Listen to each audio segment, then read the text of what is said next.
I was playing the biggest nightclubs in the country. I was starting to play Vegas. That summer I did another replacement series called Away We Go, 14 episodes in the Jackie Gleason show slot. Hence the title, Away We Go, being one of Gleason's catchphrases. To the moon, Alice, didn't seem to work so well. But this summer, I was a star of the show, along with Buddy Rich and Buddy Greco. My schizophrenia was beginning to show. I would come to the studio every day with a single strand of Indian beads and a different button. One day the button said the Marine Corps Bills Oswalds, and Buddy Greco took great exception to that. He later became a very different person, completely relaxed with the human race, but he used to be a very difficult, very conservative guy. The kind of stuff I did on Away We Go was singing a trio with my two buddies of It Was a Very Good Year. It was creaky sketches with creaky premises. It was trivial numbers in bunny suits. It began boring in on me how untrue I was being to myself. These dreary variety shows with uninteresting people who were just walking through their lives, doing bland, middle American showbiz as usual material. The more that feeling piled up, the more my acting failures weighed on my mind, the more I was becoming aware that something was seriously wrong, that I was in the wrong place, with the wrong people, for the wrong reasons. Then there was the Ed Sullivan Show. The horrible, horrible Sullivan Show. Torture chamber of comedians. I'd resisted doing it for a long time, but the offers kept improving, and they agreed not to hack up my material like they did with every other comic, however big. So in '67, I finally went on Sullivan on what I thought were my terms.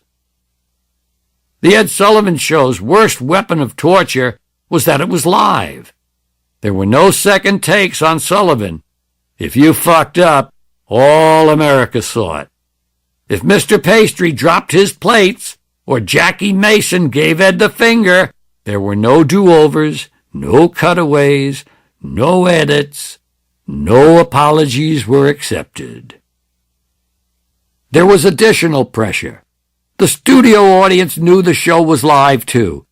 They know there was a chance they might be on television, sitting in front of the picture of Joe Louis or Jimmy Cagney or some other celebrity Ed wrote about in his stupid column. Half the audience had special invitations. It was a perk. If you were a Lincoln Mercury dealer on Long Island, you got 10 tickets, and you brought people you wanted to impress. Everybody had their best things on. They were on display as much as you were. When an audience is potentially on display, they're very inhibited. They're reluctant to let go. So laughter, which is a natural, spontaneous thing, must be avoided. They say, I'll wait and make sure that if I laugh at something everyone's laughing at, that I'm right in with the crowd, because if I start roaring, ha ha, oh ha ha ha, God, oh fuck, that's funny, and no one else does, I'll embarrass the shit out of myself. Not good for comedy. The final turn of the screw, Sullivan himself. During your set, Ed would stand on stage over to stage right, out of camera range, but on stage, so the entire audience never watched the comic. They were watching Sullivan to see if he would laugh. And he never did. Add all this up, and you have the graveyard of laughter. Playing comedy to the Sullivan audience was agony. You'd get more laughs in a mausoleum. You know what we need? New zodiac signs. The old ones, I don't know, they depict an obsolete world. The archer, the water bearer, and talk about obsolete, the virgin. What we need are modern zodiac signs that represent today's reality. The serial rapist, the lone gunman, the suicide bomber, the paranoid schizophrenic, the transsexual crackhead, the money launderer, the disgruntled postal worker, the diseased homeless veteran, the South American drug lord, the third-generation welfare recipient, the human immunodeficiency virus, and the personal trainer. And in case you're one of those people who doesn't relate well to the real world, here's a nice, safe zodiac for you.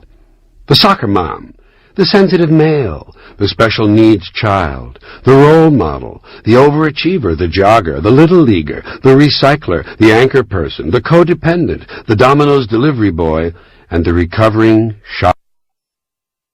But you need people around you who can help you, and you need something to live for. You have to have something to look forward to bring you out of it. You know, there's a lot of people who don't have a lot to live for, and they're sort of stuck inside. Was there ever any fear that by giving up the drugs, you lose a bit of the genius by giving up the wild lifestyle, sanity being the enemy? Well, that has been a canard for a long time, that most of this creativity comes from being wacky, and I'm sure there's a lot of truth in that. As far as just being plain old wacky.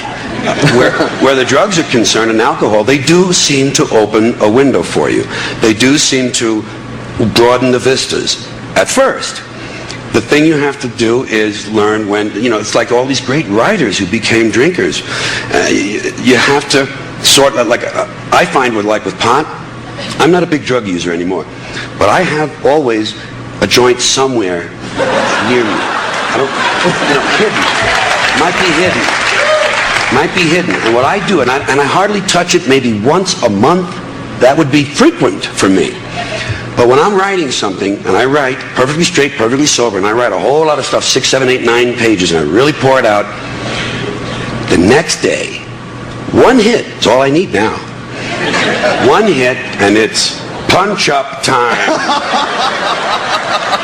Time to get this thing going. And you do find, with that sort of judicious use, I find there's some value in it. But most of the things we use don't let you leave them alone. They don't. Pot does, thank goodness for that. Well, that's excellent. What? Sorry? You can applaud if you wish. That's more than fair. And I dreamed a path that was traditional.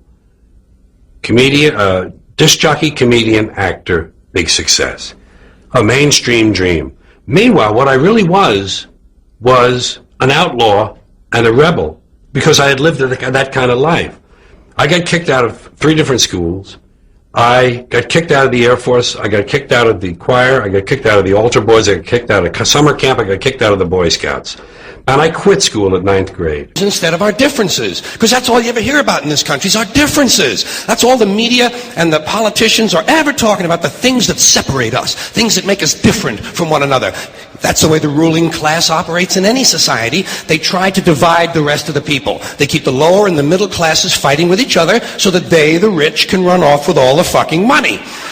Fairly simple thing, happens to work. You know, anything different, that's what they're going to talk about. Race, religion, ethnic and national background, jobs, income, education, social status, sexuality, anything you can do, keep us fighting with each other so that they can keep going to the bank. You know how I describe the economic and social classes in this country? The upper class keeps all of the money, pays none of the taxes. The middle class pays all of the taxes, does all of the work.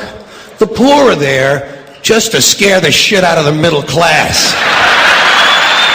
Keep them showing up at those jobs. So stirring up the shit is something I like to do from time to time, but I also like to know that I can come back to these little things we have in common, little universal moments that we share separately, the things that make us the same. They're so small we hardly ever talk about them. Did you ever look at your watch and then you don't know what time it is? And you have to look again, and you still don't know the time. So you look a third time, and somebody says, "What time is it?" You say, "I don't know." Did you ever notice how sometimes all day Wednesday, you keep thinking it's Thursday? And it happens over and over all day long. And then the next day, you're all right again. Now, you wouldn't know it from some of the things I've said over the years, but I like people. I do. I like people, but I like them in short bursts. I don't like people for extended periods of time. I'm all right with them for a little while. But once you get up past around minute and a half, I got to get the fuck out of there. And my reason is for one that you may share, possibly. I have a very low tolerance level for stupid bullshit. That's all. Stupid bullshit.